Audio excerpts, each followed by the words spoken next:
Itu kita punya tradisi ini nggak? Tradisi meranking pembayar pajak nggak punya ya? Belum ya. Belum. Nah, kita mau Kenapa mungkin nggak di disclosure gitu? Wah ini pembayar pajak, karena nggak benar mungkin bayar pajak.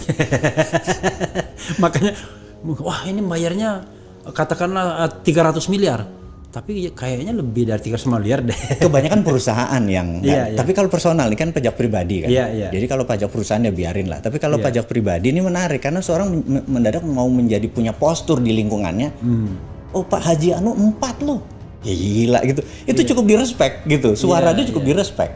Jadi bukan sekedar Tapi satu berarti suara. Bung Bosman membayar 2 kali pajak berarti. Pajak perseorangan sama pajak perusahaan dong berarti. Dan pajak tax amnesty. Oh tax ikut juga tax amnesty kemarin? Warga negara yang baik saya ini. Karena itu saya bilang saya boleh komplain, saya boleh mengkritik versi saya sih. Karena saya merasa porsinya gue lakuin kok sebagai warga negara, bener nggak? Tapi sobat era sekalian, tax amnesty jilid 2 ini udah berakhir akhir Juni kemarin. 30 Juni kemarin. 30 Juni kemarin.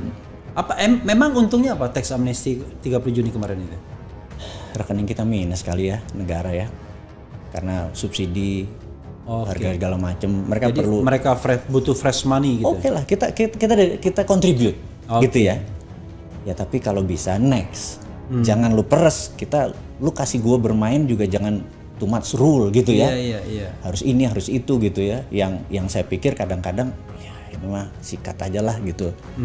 Nah, sekali lagi jadi saya merasa pengusaha kan kita bagi 2 pengusaha besar. Iya.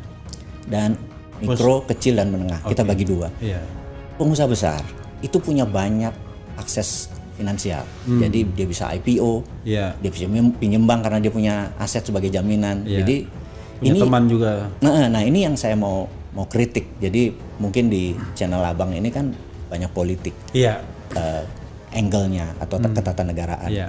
Tapi di dalam Toto Negoro menata negara itu kan bukan politik satu-satunya. Iya. Kita anggap aja kita ambil yang istilah Orde Baru IPO, Lex, Sosbud, Hankam. Jadi ideologi, politik, ekonomi, sosial, budaya, pertahanan, keamanan, anggap 7 pilarnya. GBHN banget ya. Nah, iya kan? Nah, pilar satu politik saat ini kan harusnya cuma 1/7 dari apa yang kita diskusikan. Nah, sejak reformasi, sejak 2002 perubahan segala macam, 80% pembicaraan itu terlalu politik.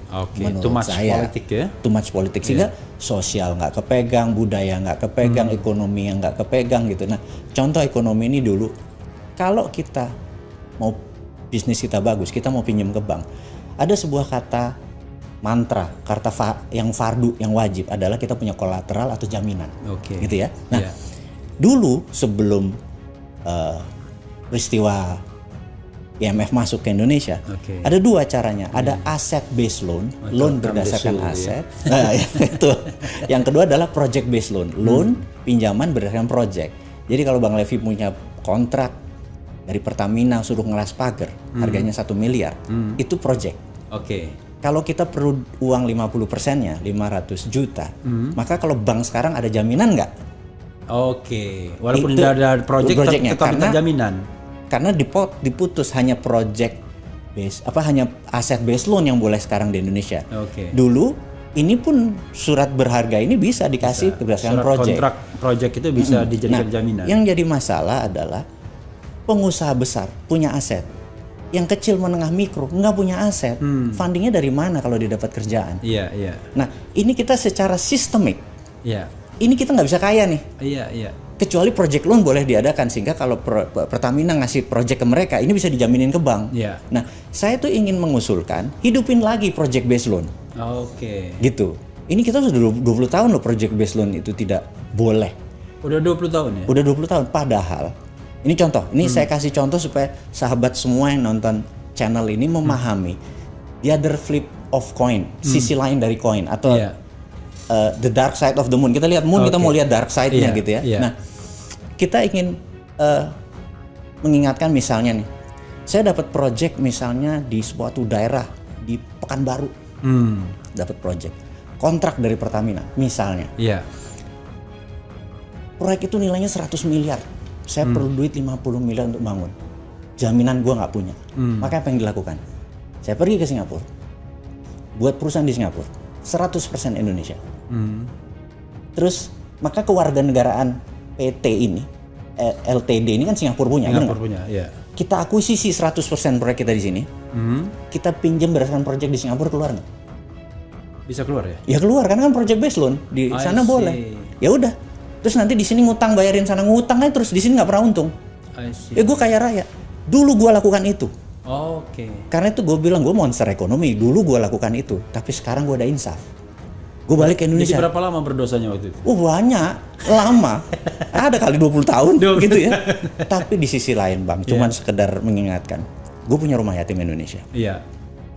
Usianya udah 26 tahun. Berarti untung 6 tahun ya? Nah, mau gue ceritain adalah begini. Kalau pajak di sini 25%, ini gue buka aja supaya kita ada wake up call bagi negara ini. Kalau nggak, orang akan melakukan itu terus. Di Singapura pajak cuma 14%, di sini 25%. Gue selisih 11%. Mendingan gue proyek gue di Singapura semua, pajaknya cuma segitu. 11% gue kasih anak yatim. I see. Jadi kita punya cara untuk survive, tapi dengan cara memanipulasi. Gue pikir enggak lagi deh, gue mau jadi orang tobat di sini.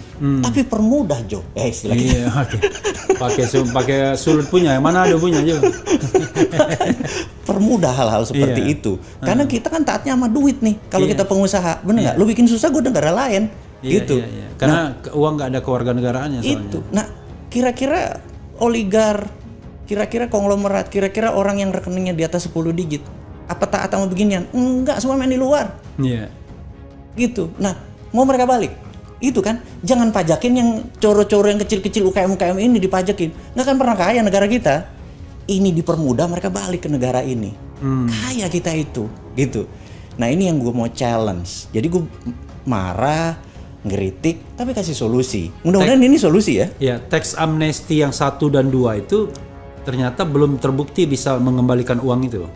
Belum terbukti bisa ada benefit tambahan dari uang yang ada di tangan tadi.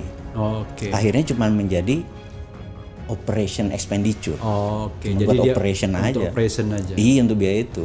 Kan harusnya menjadi capital expenditure. Saya pernah diceritakan seorang menteri ya sekarang masih menjabat, menterinya powerful.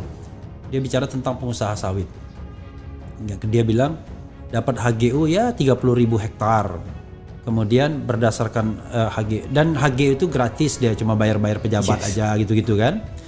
Begitu tanah HGU-nya dapat, emang tanah itu kosong kan, ada ini katanya, ada kayu-kayunya. Betul. Kayunya ditebang, dijual, dapat itu 1-2 triliun katanya. Itu buat modal. Lalu tidak hanya buat modal katanya, 1-2 triliun itu parkir di luar negeri. Ya cuma untuk operationnya saja dibawa ke sini. Buat ini. Operation. Dan dia pakai jalan negara yang dibayari APBN, APBD.